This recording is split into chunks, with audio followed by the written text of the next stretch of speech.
I'll share. Well, I will share with our callers now, or our listeners now, Kate, what the most recent studies coming out of the United States are. But thank you very much for your call. Listen, I'm sure that I wish you well. Can I? All right. I'm just going to quickly share this now, if I may. What happened? Okay, we've always regarded anti-fluoride people as sort of part of the anti-vax fraternity, right? So there have always been people on the fringes to a large extent of the sort of health community, alternative health sort of things. And I've always regarded them as such too. And obviously one of the mainstream criticisms of Donald Trump is he's got an anti-fluoridator, and that's Robert F. Kennedy Jr., now in charge of health in the United States of America. Oh, it's as funny as fight, that one, but it doesn't matter. And when initially there was a piece of research out, I think it was about half a dozen years ago, that suggested in a particular place that the level of fluoride led to lower IQ scores in students, the mainstream media and particularly the public health communities in Western countries went, poo-pooed both the research and the particular circumstance. And said essentially, yes, but that's not fluoridation from fluoridated water supply, and this was the key.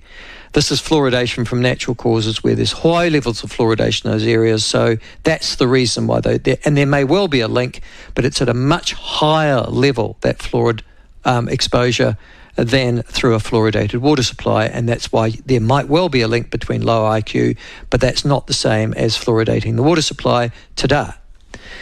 Yes, and this is all going very fine, so you've dismissed that, so it's the rogue nutters all over again, the anti-fluoride nutters, except in the Journal of American Pediatrics, which is as authoritative as you can get. They have published this month and have found a significant inverse relationship between exposure levels to fluoride and cognitive function in children.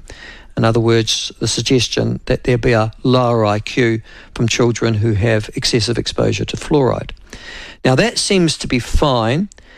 None of the studies, though, included in the analysis was conducted in the USA itself, where recommended fluoridation levels in drinking water are very low, and as they are in New Zealand, which is why New Zealand public health authorities didn't get very upset about this. However, there is sufficient concern amongst scientists and amongst pediatrics specialists in the United States for this Journal of American Pediatrics to commission both a pro and an anti-fluoridation editorial. And this is what set the New York Times and a whole series of other mainstream media in the last month into overdrive on this particular issue, because there now seems to be a substantial body of credible pediatric clinicians who argue that there is sufficient question around the linkage between fluoride and children's or child IQ results to suggest that you should take the essentially cautionary path and not fluoridate until you have done those studies themselves, particularly in the United States of America, where there are no actually credible scientific studies. Most of these are in other countries. Having said that, mostly in Western countries. So that is the issue.